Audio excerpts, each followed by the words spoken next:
We've all spent so much time praising the Washington Wizards and calling them the second best team in the Eastern Conference, and talking about how Cleveland's been avoiding this team, and they're the only team in the East that can potentially beat Cleveland in a best of seven series.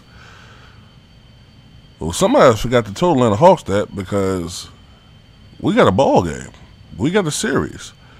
Okay, Washington, once upon a time, was up 2-0 in the series. Even though those games weren't totally blowouts, they weren't. They were relatively competitive, but John Wall is playing out of this world. He's still having a good series, though he's had this, by comparison, worst game of the series. Still a good, decent game. 22 points, 5 rebounds, and 10 assists. Didn't shoot exceptionally well, but didn't have a horrible game. Bradley Beal, I think his highest point game of the series so far, 32 points, 5 rebounds, 2 assists. But the thing about Washington, they have this great backcourt. And, they have this great backcourt, but one problem that they have is stopping the Atlanta Hawks inside. Atlanta Hawks, of course, have Dwight Howard and Paul Millsap down low. And the first couple of games of this series, Dwight Howard has not had many touches, hasn't contributed much offensively. But this game was by far the best offensive game that Howard has had in the playoffs. In fact, he had 16 points to go along with 15 rebounds, which is so far his playoff high for this year. And you combine that with Paul Millsap, who had 19 points, 9 rebounds, and 7 assists. And Tim Hardaway Jr., their backcourt even contributed.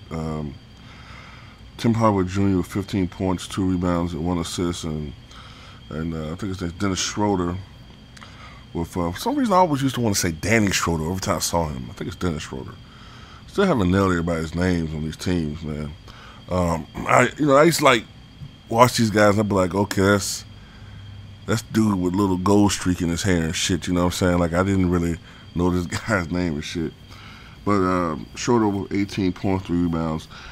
And Kenny Bazemore with 16 points, 4 rebounds, and 7 assists.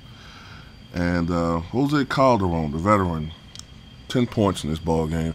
They had an even distribution of points. Everybody contributed. Whereas with the Wizards, it's mainly really just 2 guys that really score. Of course, that being All-Star John Wall and Bradley Beal. And Marcin Gortat had 18 rebounds but only scored 2 points for the Wizards. And I think in Game 5 of this series, I think the Wizards are going to have to get more guys going down low in the paint. They're going to have to get those guys a little bit more touches, get them going offensively.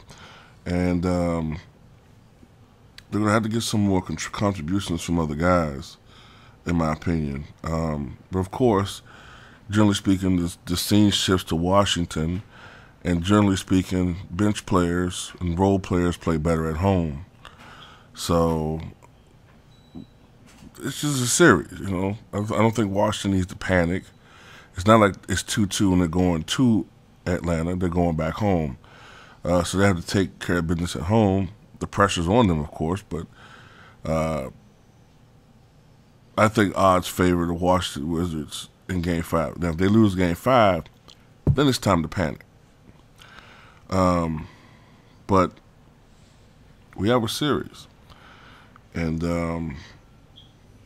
I think we have to thank the fact that, for the Hawks at least, that Dwight Howard stepped up offensively. They gave him more touches, got him going. And they had some contributions in their backcourt, matched that of Wall, and Bradley Beal. So that's what I think so far of this game. That's what I think of this series. I think it's still Washington. I still favor to win this series. Ultimately, 4-3. Though Washington, I think, is still capable of winning on the road. But I think it's going to go 4-3 Washington. But tell me what you guys think.